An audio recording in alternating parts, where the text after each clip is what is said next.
Chiros, welcome to my house again for another story time. Today we're going to be reading a really special story. Come on, I can't wait to share it with you. Today's book is called Dear Primo, A Letter to My Cousin by Duncan Tonatiuh. Today I'm going to get some special help from my friend Evan, who's going to do the voice of Carlito so you can hear the two different letters in this story. Let's read. Score! I just got a letter from my primo, my cousin Carlitos. I live in America, but he lives in Mexico, where my family is from. Maybe someday we'll meet. Dear Primo Charlie, how are you? Do you wonder like me what life is like far away? I live on a farm surrounded by mountains and trees. My family grows many things such as maíz. We have a burro, pollos, and a gallo. Every morning the gallo crows and crows. Dear Primo Carlitos, I live in a city. From my window, I can see a bridge and cars zooming by. I can see skyscrapers too. Skyscrapers are buildings that are so tall they tickle the clouds.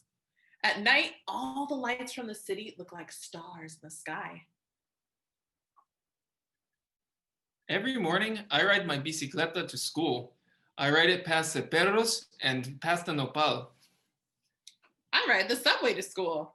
The subway is like a long metal snake and it travels through tunnels underground. At recess time, I play football. My friends pass me the ball and I kick it with my foot. And if I score, I yell, "Goal!" I play basketball. My friend dribbles the ball and then passes it to me. I jump and shoot. The ball goes swish, nothing but net. When I come home from school, I help my mom cook. My favorite meal is quesadillas. I make them with cheese and tortillas. In America, we have lots of different foods. My favorite is pizza. I like getting a slice on the way home from school. After I finish my homework, my mom lets me go outside and play. In Mexico, we have many games like trompos and canicas. My favorite game is papalotes. My friends and I run, and with a little wind, we fly the papalote high up. When I finish my homework, I play games with my friends from the building. We play by the stoop and in each other's apartments too.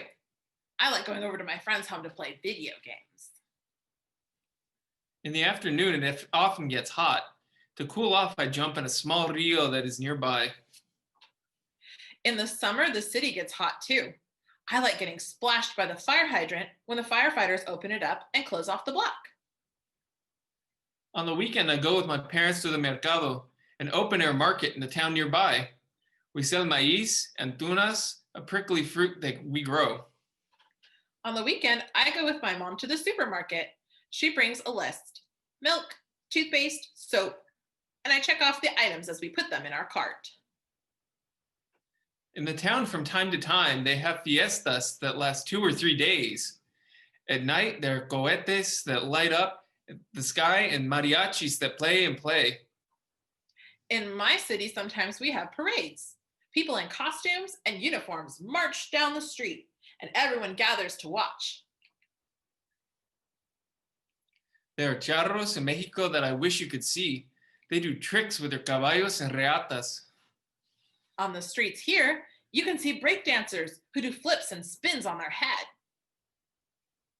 In Mexico, we have so many traditions, such as Dia de los Muertos, the Day of the Dead.